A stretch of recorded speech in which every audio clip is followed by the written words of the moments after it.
Terima kasih kepada pengacara majlis dan penjaga masa yang saya hormati barisan panel juri seterusnya, hadirin sekalian. Assalamualaikum warahmatullahi wabarakatuh. Saya Wan Ahmad Fikri bin Warusdan dari Sekolah Kebangsaan Bandar Mas Kota Tinggi Johor. Jadi hari ini saya akan berkongsi dengan anda semua intervensi yang saya laksanakan bertajuk Suka Jawi meningkatkan kemahiran menulis perkataan terdiri daripada suku kata terbuka dan tertutup dalam kalangan murid tahun 1.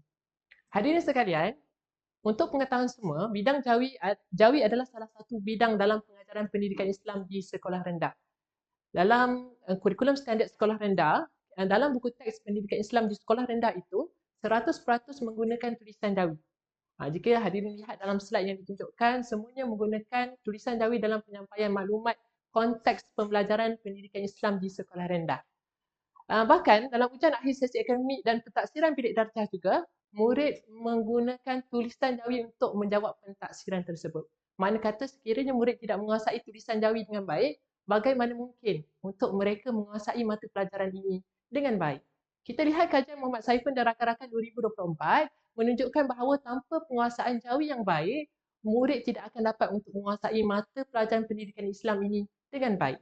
Dan apa yang kita bimbangkan pada hari ini, kita melihat kepada generasi kini ataupun kita panggil sebagai generasi alfa, mereka ini mempunyai masalah ataupun kelemahan dalam penguasaan penulisan huruf Jawi.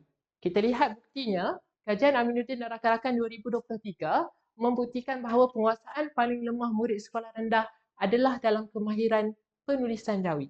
Baik, hari ini 3 faktor yang menjadi timbang tara kenapa saya menghasilkan intervensi suka Jawi ini. Pertama, kita melihat bahawa waktu Jawi pendidikan Islam di sekolah rendah hanyalah 30 minit sahaja.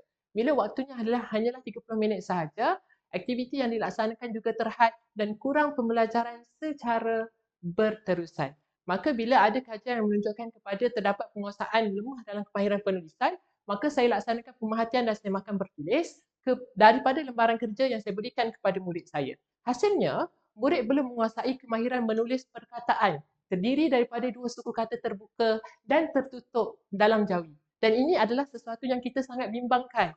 Kerana mana? Bila kita laksanakan pemerhatian dan analisis tersebut, murid sudah berada di pertengahan penggal persekolahan. Namun, mereka masih belum menguasai standard kandungan dalam DSKP standard 7.3 dan 7.5. Dan dua faktor kenapa mereka belum menguasai kemahiran menulis perkataan terdiri daripada dua suku kata terbuka dan tertutup. Pertama, kerana mereka belum menguasai huruf Jawi dan sambungan Jawinya dalam perkataan. Dan yang kedua, murid tidak yakin dengan jawapan yang mereka tulis. Baik, berdasarkan penyataan masalah daripada kajian lampau, pertama saya melihat kepada penyataan masalah tulisan Jawi makin dipinggirkan oleh generasi muda ataupun generasi alfa kini kerana mereka beranggapan sukar dan membosankan. Kajian Muhammad Saifun dan rakan-rakan 2024 terdapat persepsi tentang kesukaran untuk menguasai tulisan Jawi kerana sehingga kan tulisan Jawi ini semakin dipinggirkan dan murid gagal untuk menguasainya. Dan kedua, kekurangan sumber pembelajaran Jawi juga menjadi cabaran kepada murid untuk menguasai kemahiran menulis Jawi. Kita lihat kajian Faridah Mahadi 2022 menyatakan bahawa satu keperluan kepada guru untuk menghasilkan sumber pembelajaran Jawi, pengajaran dalam tulisan Jawi yang menarik dan membantu murid. Maka penting ke?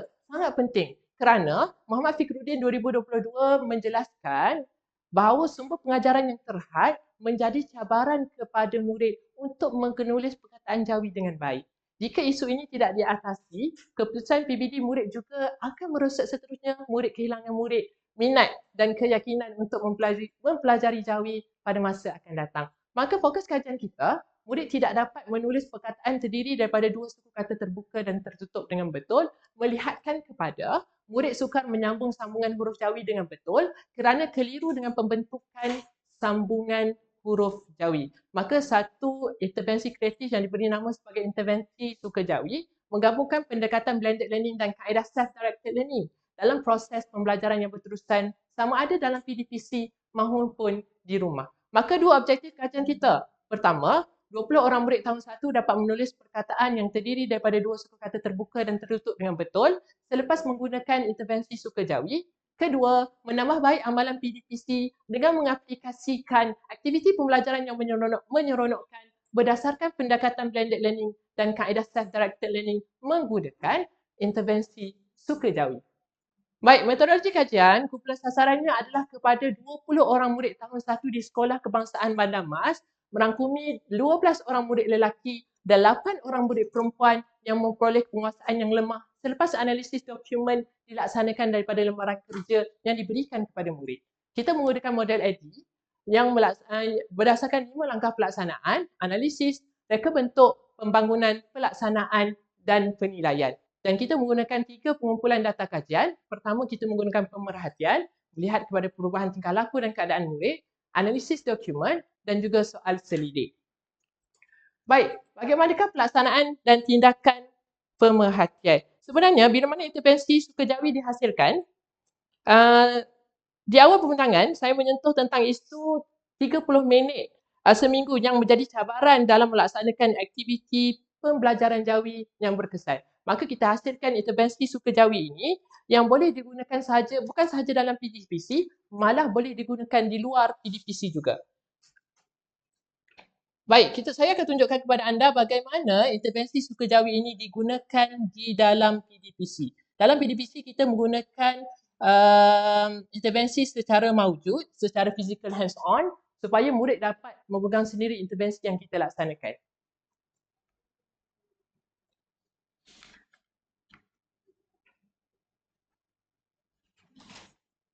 Pertama, tulis ejaan Rumi. Contohnya, batu. Tentukan murid perlu suku menulis kata. ejaan Rumi terlebih dahulu dan menentukan suku kata. Contohnya, batu 2 suku kata tampal pada lekat 2. Lihat Kemudian formula. rujuk kepada formula. Cari huruf B pada Cari huruf formula. B pada formula. Tentukan Kita lihat sambungan sambungannya. jawinya. Contohnya huruf B berada di depan. Maksudnya sambungannya di depan yang berwarna merah. Sambungan huruf Kemudian lihat huruf jawinya. A. Sambungannya Tulis pada ada di depan tengah ataupun di yang akhir. disediakan. Kemudian kita sambungkan pada eksternal yang disediakan. Sambungan jawinya mengikut warna Begitu traffic juga light. dengan kata Setelah yang kedua, selesai, sebagai contohnya tulis tu, maka semula murid ejaan cari batu sambungannya yang lengkap dan dalam tulis jawi. semula dalam ruang yang kita sediakan. Kemudian tulis semula ejaan yang lengkap, batu dalam ejaan jawi yang lengkap. Baik, seterusnya kita lihat satu lagi, bagaimana pula pelaksanaan sukajawi selepas PDPC. Maksudnya murid bukan sahaja menggunakan sukajawi ini di sekolah, malah murid juga akan meneruskan penggunaannya di rumah menggunakan platform Sukajawi World. Baik, dalam Sukajawi World ini kita ada beberapa bahan. Sebagai contohnya, yang pertama adalah formula asas Sukajawi. Murid boleh mengakses formula asas Sukajawi untuk mempelajari suku kata Jawi yang mudah. Contohnya tali, selasa, salji dan sebagainya. Dalam ini sebagai pengukuhan kepada murid. Seterusnya, murid juga boleh menggunakan formula khusus Sukajawi yang mengajar murid tentang formula khusus dalam Jawi yang perlu untuk dikuasai oleh murid.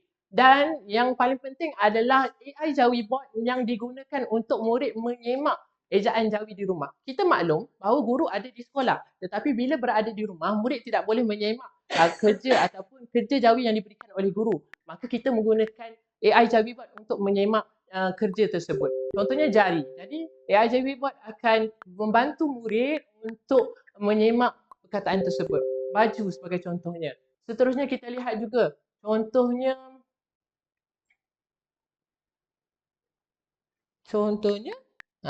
tali. Jadi dia akan semak tali. Bukan sahaja perkataan, juga dalam ayat juga AI Jawi Bot ini boleh menyemak perkataan Jawi murid dan sangat membantu murid untuk mereka mengulang kaji Jawi di rumah. Kerana kita ingin pastikan pembelajaran Jawi bukan berfokus dalam PDP semata-mata. Tetapi murid juga boleh mengulang kaji di luar waktu PDPC. Baik, seterusnya kita juga ada kuis interaktif. Contohnya di kuis interaktif pada penguasaan awal, kita bantu murid untuk kenal dulu huruf Jawi yang ada. Sebagai contohnya, batu. Jadi murid tentukanlah B, A, T, U dan sebagainya lah. Mengikut soalan lah yang ada. Baik, ini adalah intervensi ataupun aplikasi elemen digital yang kita gunakan dalam intervensi suka jawi. Baik, seterusnya hadirin, kita lihat kepada dapatan kajian kita. Ini adalah pembandingan ujian penguasaan awal dan ujian penguasaan akhir dalam kajian kita dan dapat dilihat purata keputusan penguasaan awal menunjukkan murid hanya memperoleh 29%. Namun purata keputusan penguasaan akhir meningkat kepada 90%. Dan peningkatan purata sebanyak 61% menunjukkan peningkatan pencapaian murid yang konsisten seterusnya mencapai objektif apabila kesemua murid berada pada tahap yang cemerlang selepas intervensi. Warna merah menunjukkan kepada penguasaan ujian awal dan warna kuning menunjukkan kepada ujian penguasaan akhir. Baik, seterusnya kita lihat kepada analisis perbandingan tahap pencapaian murid selepas ujian penguasaan. Kita boleh lihat perbezaan dalam ujian penguasaan skor awal dan akhir dan peratusan dalam keputusan awal dan akhir. Analisis yang kita boleh lihat di awal penguasaan, murid hanya memperoleh keputusan bawah daripada 10 skor sahaja. Tetapi di akhir keputusan selepas intervensi dilaksanakan, murid berjaya mencapai keputusan peningkatan sehingga 16 hingga 20 markah. Peningkatan lebih daripada 10 beza markah. Dan jika kita boleh lihat juga dalam peratusan keputusan akhir menunjukkan kepada peningkatan 100% sebanyak 5 orang murid, 95% seramai 3 orang murid, 90% seramai 2 orang murid, 85% seramai 6 orang murid dan bakinya 80% seramai 4 orang murid. Baik, ini pula kita boleh lihat daripada soal sidik selepas penggunaan intervensi suka jawi. Kita laksanakan soal sidik pra dan post intervensi untuk kita lihat perubahan minat, persepsi, kemahiran dan keyakinan murid dalam penguasaan jawi. Dan analisis daripada soal sidik menunjukkan perubahan yang positif terhadap minat, persepsi, kemahiran dan keyakinan murid dalam penguasaan jawi. Baik, kita boleh lihat yang pertama, pada awalnya murid tidak minat untuk mempelajari jawi. Hanya 4 orang sahaja yang berminat untuk mempelajari jawi. Namun di akhir post intervensi menunjukkan kepada kesemua murid menunjukkan minat untuk mempelajari jawi. Begitu juga dengan persepsi. Pada awalnya 18 orang murid yang mengatakan jawi ini tidak mudah dan tidak seronok. Dan di akhir post intervensi menunjukkan kesemua murid menunjukkan jawi ini mudah dan seronok. Begitu juga dengan kemahiran dalam item 3 dan 4 dan juga keyakinan mereka untuk membimbing rakan lain. Di akhirnya 90% iaitu 18 orang murid yakin untuk membimbing rakan lain untuk menyambung huruf jawi, membentuk perkataan suku kata terbuka dan tertutup. Baik, ini adalah analisis daripada ujian penguasaan dokumen ujian penguasaan awal dan akhir. Maka 4 rumusan yang boleh kita dapat daripada dapatan kajian kita. Pertama, minat murid menunjukkan kepada perkembangan yang positif dalam mempelajari jawi. Kedua, perkembangan kognitif murid juga meningkat dalam menguasai objektif yang telah kita gariskan. Ketiga, keyakinan dan motivasi murid meningkat dalam mempelajari jawi. Dan keempat, murid berkebolehan untuk membimbing murid lain dalam mempelajari jawi.